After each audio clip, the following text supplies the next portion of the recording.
முன்னாள் ஜனாதிபதி ரணில் விக்ரமசிங்கே அவர்கள் ஒரு நிகழ்வு சமய நிகழ்வு ஒன்று காலியில் நடந்தது. இந்த நிகழ்வில் இப்ப அரசாங்கத்துக்கு எதிராக செய்யப்படுகின்ற பிரச்சாரங்கள்ல ஒரு மிக முக்கியமான பேசு பொருளாக இருக்கிற இந்த பௌத்த மதம் தொடர்பான அந்த சர்ச்சை, அதாவது யாழ்ப்பாணத்தில் ஜனாதிபதி உரையாற்றியதுக்கு பிறகு அதுக்கு எதிரான பலதரப்பட்ட கருத்துக்கள் இப்பொழுது சமூக வலைத்தளங்கள் இருக்குதானே. இந்த விஷயத்தை அவர் கையில் எடுத்திருக்கிறார். நேற்றைய இந்த நிகழ்வில் இது தொடர்பான பலதரப்பட்ட விளக்கங்களை அளித்திருக்கிறார். இன்று பெரிய அளவாக மிக முக்கியமான ஊடகங்களில் பேசப்பட்ட விஷயமாக மாறியிருக்கிறது. அவருடைய உரை பெரிய அளவாக இப்பொழுது பேசப்படுது.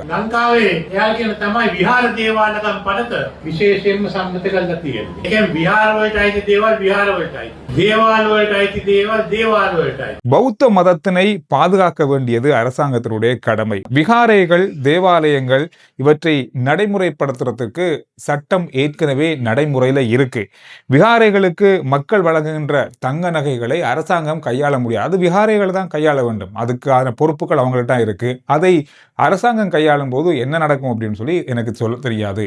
විශේෂයෙන්ම අපි දෙන අත්තරම් බඩු සියල්ලම අයිති වෙන්නේ විහාරට නැත්නම් දේවාලයට. ඔයාලට අද ගහන්න ගිහින් රටට මොකද්ද වෙයි කියලා මම දන්නේ. இது ஏற்கனவே இந்த கதிர்காமத்தில் நகைகளை விற்று தித்வா புயலால் பாதிக்கப்பட்ட மக்களுக்கான உதவி வழங்க போறதாக கதிர்காமத்தினுடைய அந்த நிர்வாகம் குறிப்பிட்டிருந்ததானே. அதுக்கு எதிரான பலதரப்பட்ட கருத்துக்கள் அந்த நாட்களில் வந்தது. ஒரு 2 கிழமைக்கு முதல் இந்த சம்பவம் நடந்தது. அந்த நிகழ்வு தொடர்பாக பலதரப்பட்ட விமர்சனங்களும் வந்தது. ஆனால் அதுக்கப்புறம் அந்த சத்தம் இல்லாமல் போயிருக்கு. ஆனால் இந்த விஷயத்தையும் ரணில் விக்ரமசிங்கே அவர்கள் அவருடைய உரையில சொல்லியிருக்காரு.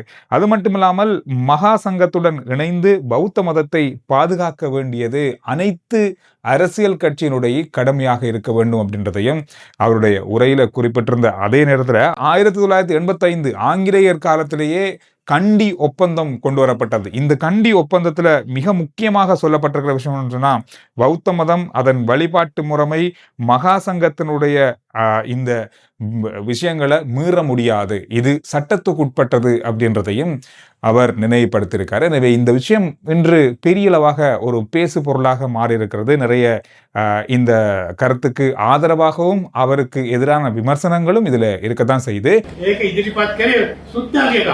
ව්‍යවස්ථාවට අනුකූලව ක්‍රියා කරන ඕනෑ කෙනෙක් ව්‍යවස්ථාව ආරක්ෂා කරන්නට විශේෂයෙන්ම දියුණුම් දීලා මේක උල්ලංඝනය කරන ක්‍රියා කෙරුවොත් රටේ එකරිතභාවය නැති කරනවා වැරද්ද. ඒක ව්‍යවස්ථාවේ තියෙන විවිධ දේශපාලන පක්ෂ අද ව්‍යාපදිංචි කරලා තියෙන්නේ මේ රටේ ව්‍යවස්ථාව. එහෙම එන උල්ලංඝනයක් වුණොත් හැම පක්ෂයකම යුතුකමක් තියෙනවා. මේක අරගෙන අපේ සංඝයා වහන්සේක එකතු වෙලා මේක ආරක්ෂා. இது எல்லாமே ஒட்டுமொத்தமா யாழ்ப்பாணத்துல ஜனாதிபதி அன்றகுமார் திசாநாயக்க அவர்கள் ஆற்றிய உரையின் அந்த விமர்சனத்துக்குள்ளான அந்த பகுதிக்கான பதில்களாக பலதரப்பட்ட இடங்கள்ல இது பேசப்பட ஆரம்பித்திருக்கிறது. இது அதிகமா ஏன் பேசப்படுதுன்னு சொன்னா, இப்பொழுது எதிர்க்கட்சிகளுடைய மறுசீரமைப்பு அல்லது ஒன்றாக சேர்ந்து இயங்கக்கூடிய ஒரு காலத்தை உருவாக்குவதற்கான பேச்சுவார்த்தைகள் நடந்து கொண்டிருக்குதானே. அந்த மாதிரி இருக்கின்ற இந்த காலத்துக்குள்ள ரணில் விக்ரமசிங்கே அவர்கள் இந்த விஷயத்தை கையில் எடுத்திருக்கிறது என்பது ஒரு பெரிய பேசுபொருளாக மாறியிருக்கு.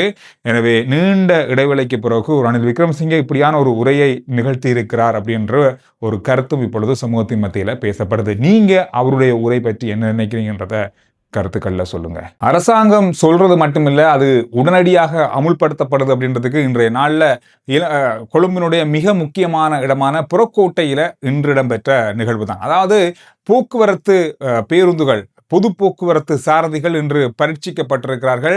உடனடியான நடமாடும் மருத்துவ வாகனம் மூலமாக இவர்கள் பரீட்சிக்கப்பட்டிருக்கிறார்கள். அதாவது உங்களுக்கு தெரியும், இப்பொழுது போதைப் பொருள் பாவனை மூலமா பேருந்து சாரதிகள் அதிகமான விபத்துக்களை ஏற்படுத்துகிறார்கள். போதைப் பொருள் பாவனை செஞ்சு பொது போக்குவரத்தை இவங்க இயக்குறாங்க. இந்த பெரிய குற்றச்சாட்டு இருக்குதானே. இந்த குற்றச்சாட்டு அடிப்படையில் இவர்களுக்கு திடீர் சோதனை இன்றைய நாளில் நடத்தப்பட்டது. இந்த திடீர் சோதனையின் போது பல சாரதிகள் இதுக்குள்ள சோதனைக்கு உட்படுத்தப்பட்டிருக்காங்க. போதைப் பொருள் தொடர்பான பரிசோதனை. இதுல 4 போதைப் பொருள் வித்தியாசமான 4 போதைப் பொருட்கள் பாவித்தது தொடர்பாக அறியப்பட்டிருக்கிறது. எத்தனை சாரதிகள் இதுல சிக்கியிருக்காங்க அல்லது மாட்டியிருக்காங்க அல்லது கைது செய்யப்பட்டாங்கன்ற தகவல் வராட்டியும், இந்த சாரதிகளுக்குள் எடுக்கப்பட்ட தகவல்களின் ஆய்வுகளின் அல்லது அதாவது பரீட்சைகளின் அடிப்படையில் 4 விதமான போதைப் பொருட்களை பாவித்தவர்கள் வாகனங்கள், அதாவது பொது போக்குவரத்தை செலுத்துறாங்க அப்படின்றது கண்டுபிடிக்கப்பட்டிருக்கு. வருகின்ற நாட்களில் இது இன்னும் அதிகரிக்க கூடும் அப்படின்ற மாதிரி சொல்லப்படுது. இந்த போதைப்பொருள் பாவனை செய்து இவர்கள் இன்னும் அடுத்தடுத்த பகுதிகளில் இவர்கள் உறுதிப்படுத்தப்படுவார்களாக இருந்தால் இவர்களுக்கு கடுமையான சட்ட நடவடிக்கை எடுக்கப்படும் என சொல்லப்பட்டிருக்கு. இன்னும் ஒரு கடுமையான சட்டம் இந்த போக்குவரத்து விதிமுறைகளில் அமுல்படுத்தப்பட்டிருக்கு.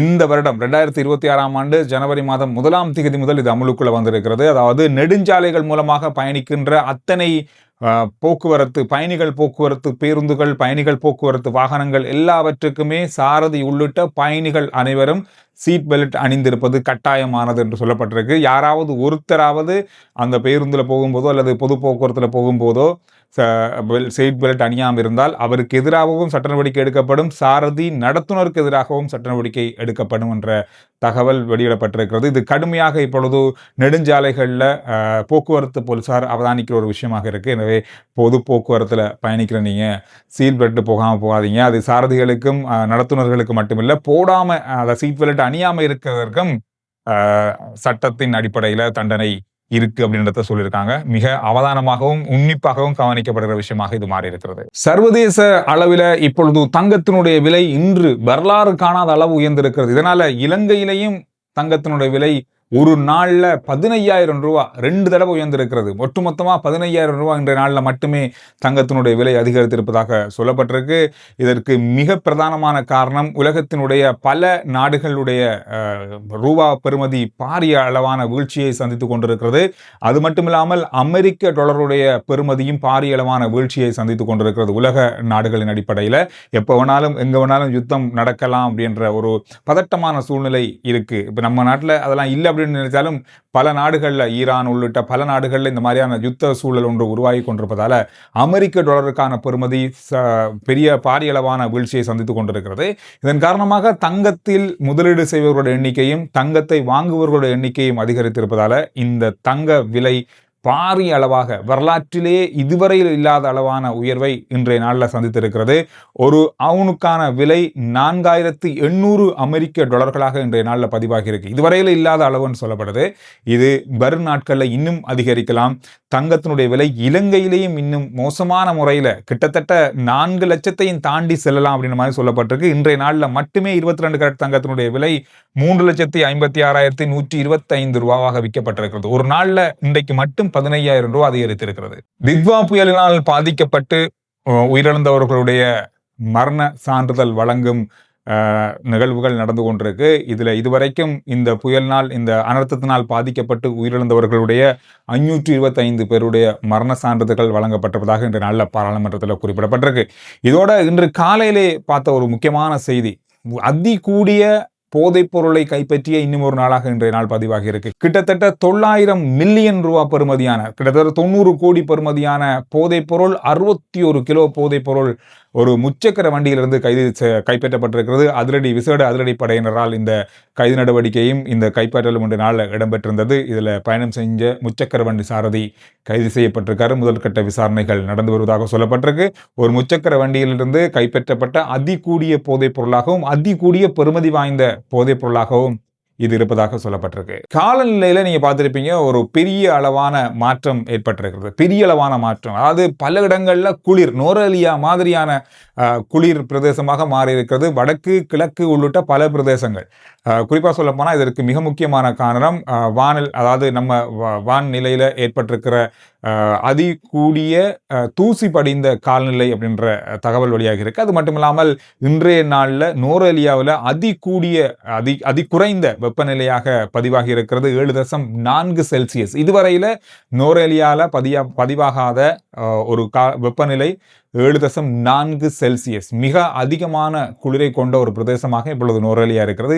ஏற்கனவே நோரலியா குளிராக இருந்தாலும் 10-15 அந்த மாதிரியான செல்சியஸ் எல்லாம் வெப்பநிலை பதிவாகும். ஆனால் போன 2 நாளைக்கு முதல்ல 8 பாகை செல்சியஸ் பதிவாகி இருந்தது. நேற்று, அதாவது இன்று காலையிலே பதிவான அளவின்படி பார்த்தா வெப்பநிலை 7.4 பாகை செல்சியஸ். எனவே இந்த விஷயங்கள் தான் இன்றைய நாளில் பார்க்கப்பட்ட மிக மிக முக்கியமான செய்திகள். வாட்ஸ்அப் சேனலுடைய லிங்க் டிஸ்கிரிப்ஷனில் இருக்கு. சுருக்கமான விரைவான செய்திகளை நீங்க வாட்ஸ்அப் சேனல் மூலமாக அறிந்து கொள்ளலாம். ஃபாலோ பண்ணுங்க. லிங்க் டிஸ்கிரிப்ஷன்லையும் முதலாவது கமெண்ட்ஸ்லையும் இருக்கு.